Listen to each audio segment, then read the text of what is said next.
И посмотрите на сопки и зелень здесь. Только березы хорошо распустились.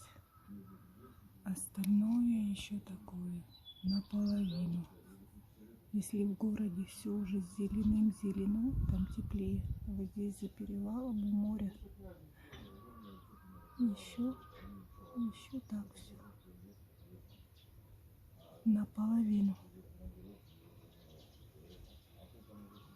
Вот оно.